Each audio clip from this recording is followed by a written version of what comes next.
नए कृषि कानूनों के विरोध में प्रदर्शन कर रहे किसानों और सरकार के बीच 8वें दौर की विफल वार्ता के बाद कांग्रेस की अंतरिम अध्यक्ष सोनिया गांधी ने शनिवार को पार्टी के महासचिवों और प्रभारियों के साथ एक वर्चुअल बैठक की।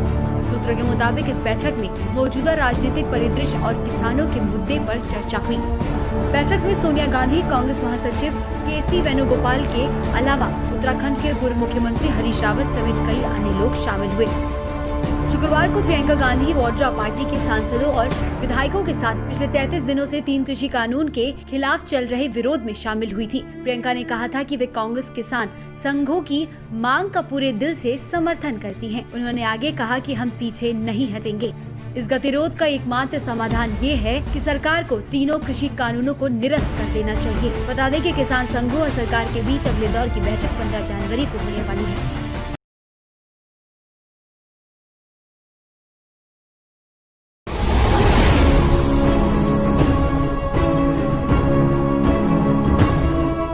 कोरोना महामारी के बीच 16वां प्रवासी भारतीय दिवस सम्मेलन डिजिटल माध्यम से आयोजित किया गया और इसका उद्घाटन प्रधानमंत्री नरेंद्र मोदी ने किया। सम्मेलन के उद्घाटन सत्र को संबोधित करते हुए कहा कि 2 मेड इन इंडिया वैक्सीनों के साथ भारत पूरी दुनिया की मानवता की रक्षा के लिए तैयार है। इस वैश्विक महामारी के दौरान भारत ने जो सीखा वही आत्मनिर्भर भारत अभियान की प्रेरणा बन गया। एक नहीं बल्कि 2 made in India corona vaccine के साथ मानवता की सुरक्षा के लिए तैयार है। दुनिया की फार्मेसी होने के नाते दुनिया के हर जरूरतमंद तक जरूरी दवाएं पहुंचाने का काम भारत ने पहले भी किया है और आज भी कर रहा है। दुनिया आज सिर्फ भारत की वैक्सीन का इंतजार ही नहीं कर रही, बल्कि दुनिया का सबसे बड़ा वैक्सीनेशन प्रोग्राम भारत कैसे चलाता है, इस पर भी नजरें हैं। साथियों, इस वैश्विक महामारी के दौरान भारत ने जो सीखा है, वही अब आत्मनिर्भर भारत अभियान की प्रेरणा बन गई। इस दौरान प्रधानमंत्री नरेंद्र मोदी ने ये भी कहा कि आज दुनिया के कोने कोने से हमें भले इंटरनेट से जोड़ा गया है, लेकिन हम सबका मन हमेशा से माँ भारती से जुड़ा है, एक दूसरे के प्रति अपनत्वता से जुड़ा है।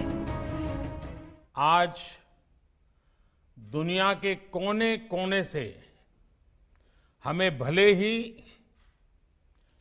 इंटरनेट से जोड़ा है, लेकिन हम सभी का मन हमेशा से मां भारती से जुड़ा है, एक दूसरे के प्रति अपनत्व से जुड़ा है। फ्रेंड्स, दुनिया भर में मां भारती का गौरव बढ़ाने वाले आप सभी साथियों को हर साल प्रवासी भारतीय सम्मान देने की परंपरा है।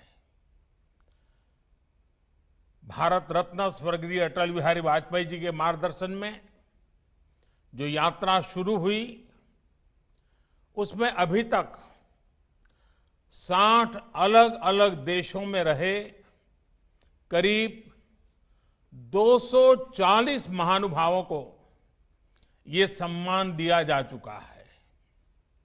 इस बार भी इसकी घोषणा की जाएगी। इसी तरह दुनिया भर से हजारों साथियों ने भारत को जानिए क्विज कंपटीशन में हिस्सा लिया है। ये संख्या बताती है कि जड़ से दूर भले हो जाएं, लेकिन नई पीढ़ी का जुड़ाव उतना ही बढ़ रहा है। बता दें कि प्रवासी भारतीय दिवस हर 2 साल में एक बार मनाया जाता है, जो विदेशी भारतीयों के साथ जुड़ने का एक अनूठा मंच प्रदान करता है। इस अवसर को मनाने के लिए 9 जनवरी को उस दिन के रूप में चुना गया था, क्योंकि 1915 में इसी दिन महात्मा गांधी दक्षिण अफ्रीका से भारत लौटे थे। उनके आगमन के बाद महात्मा गांधी ने भारत के स्वतंत्रता संग्राम का नेतृत्व किया और भारत को स्वतंत्रता मिली थी।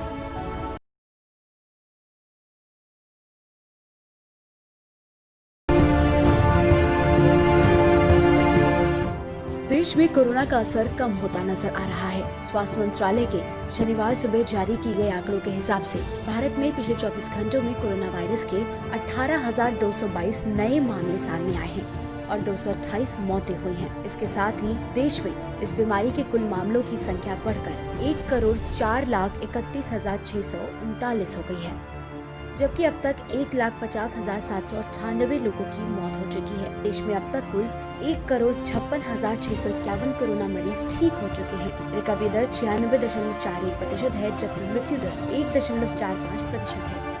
वर्तमान में 2,24,109 ही सक्रिय मामले हैं। ICMR के अनुसार 8 जनवरी तक परीक्षण के लिए गए सैंपल्स की कुल संख्या 18,02,53,315 है, जिसमें शुक्रवार को जांचे गए 9,16,951 सैंपल्स शामिल हैं। राज्यों की बात करें तो महाराष्ट्र 19,54,553 मामलों के साथ देश में कोरोना के सबसे ज्यादा प्रभावित राज्य में बना हुआ है। इसके बाद नंबर आता है कर्नाटक, आंध्र प्रदेश, तमिलनाडु, केरल, दिल्ली और उत्तर प्रदेश का। केंद्रीय स्वास्थ्य मंत्री हर्षवर्धन ने कहा है कि देश की समूची आबादी का टीकाकरण जल्द ही हकीकत में तब्दील हो जाएगा। साथ ही ये भी कहा कि अगले कुछ दिनों में टीके उपलब्ध हो जाएंगे और स्वास्थ्य कर्मियों जैसे जोखिम वाली आबादी को टीकाकरण में प्राथमिकता दी जाएगी। आपको बता दें कि प्रधानमंत्री नरेंद्र मोदी 11 जनवरी यानी कि सोमवार को सभी राज्यों के मुख्यमंत्रियों से संवाद कर कोविड-19 की वर्तमान स्थिति और इसके टीकाकरण अभियान को लेकर संवाद करेंगे। भारत में कोरोना के टीकाकरण को लेकर व्यापक अभियान की तैयारी चल रही है। इस सिलसिले में शुक्रवार को देश भर में पूर्वाभ्यास भी किया गया था।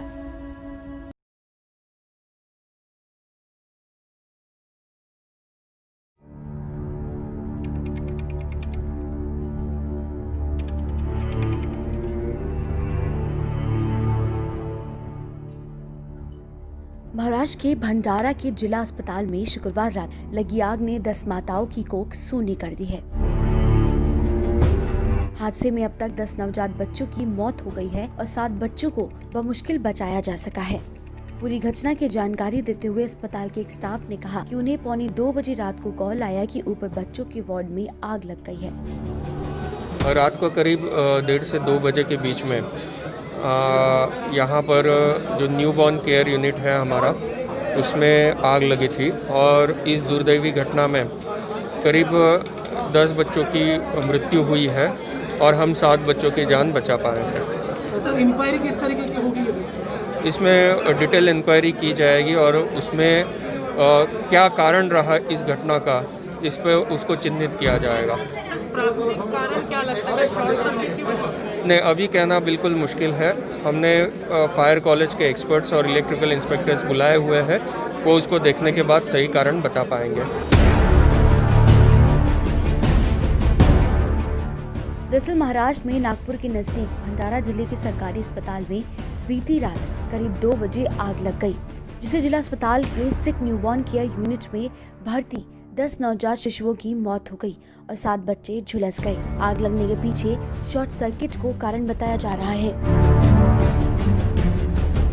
परिवार वालों ने अस्पताल प्रशासन पर लापरवाही बरतने का आरोप लगाया है। मामले की सूचना लगते ही मुख्यमंत्री उद्धव ठाकरे ने जांच के आदेश दे दिए थे। इस दर्दनाक घटना के बाद महाराष्ट्र के स्वास्थ्य मंत्री राजेश टोपे ने मृतकों के परिजनों को 5 लाख रुपए मुआवजा देने का ऐलान किया है। इससे पहले प्रधानमंत्री नरेंद्र मोदी और केंद्रीय गृह मंत्री अमित शाह दुख जता चुके हैं। वहीं प्रधानमंत्री नरेंद्र मोदी ने कहा, महाराष्ट्र के भंडारा में दिल दहला देने वाली त्रासदी हुई, जहां हमने कीमती युवा जीवन खो दिया है। मेरे विचार सभी शोक संतप्त परिवारों के साथ हैं। मुझे घायलों के जल्द से जल्द ठीक होने की उम्मीद है। बहरहाल जिन बच्चों की जान गई है, उनकी उम्र 1 दिन से लेकर 3 महीने तक बताई जा रही है। जिन बच्चों ने अभी जिंदगी का मुंह भी ठीक से नहीं देखा था, एक बड़ी लापरवाही ने उनकी जान ले ली।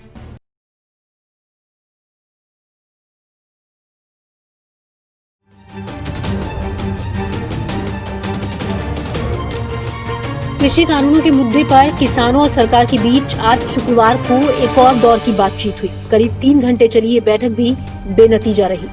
सरकार और किसान अपने अपने रुख पर अड़े हुए हैं। सरकार ने आज की बैठक में साफ कर दिया कि वो कृषि कानूनों को वापस नहीं लेगी। वहीं किसान तीनों कृषि कानूनों को वापस लेने की मांग पर अड़े हैं। बैठक के बाद किसान नेता राकेश टिकैत ने कहा कि जब तक तीनों कृषि कानून वापस नहीं होंगे, तब तक हमारा आंदोलन जारी रहेगा। हम 15 जनवरी को बैठक के लिए फिर से आएंगे। हम कहीं नहीं जा रहे। सरकार किसी से सलाह लेकर आई, आज जो मंत्री हैं किसी से सलाह लेकर आए। हाँ, उन्होंने कहा कि बिल वापसी नहीं हम कर रहे। किस बात पे गर्मा गर्मी हो गई? नहीं, गर्मा गर्मी हमारी नहीं। हमने कहा कि आपको जो कहना हो वो कहते रहो, हमें आपकी कोई बात नहीं सुननी। बिल वापसी से कम पे हमें कोई मंजूर नहीं है। तो इसी पे उन्होंने अपना बात करी, अपना उठ कर फिर वे चले गए। अच्छा, और कहाँ जाएंगे बात करने? बात तो इन्हीं से करनी पड़ेगी। रास्ता क्यों नहीं निकल पा रहा है? और निकल जाएगा, महीने 2 महीने में निकल जाएगा। कोई 45 दिन में कुछ बिगड़ गया हमारा। वहीं नरेंद्र सिंह तोमर ने कहा कि इस बैठक में भी कोई हल नहीं निकल सका है। अगली बैठक में उम्मीद है कि हल निकलेगा। कोई विकल्प आज प्रस्तुत नहीं किए जा सके और इसलिए आज चर्चा का दौर यही स्थगित हुआ और यूनियन और सरकार दोनों ने मिलकर यह तय किया है कि 15 जनवरी को पुनः दोपहर 12 बजे वार्ता के लिए इकट्ठा होंगे। वो लोग भी अपने यहाँ बात करेंगे, हम लोग भी अपने यहाँ बात करेंगे और मुझे आशा है कि 15 तारीख की जो बैठक होगी उस पर कोई समाधान ढूंढने में हम लोग सफल। शुक्रवार की बैठक में कृषि कानूनों पर चर्चा हुई, लेकिन कोई निर्णय नहीं हो सका। सरकार ने आग्रह किया कि अगर किसान संगठन तीनों कृषि कानूनों को निरस्त करने के अलावा कोई विकल्प दे तो हम इस पर विचार करेंगे, लेकिन कोई विकल्प प्रस्तुत नहीं किया जा सका। कृषि मंत्री ने कहा कि आज की बैठक संपन्न हुई और 15 जनवरी को अगली बैठक आयोजित करने का निर्णय लिया गया है।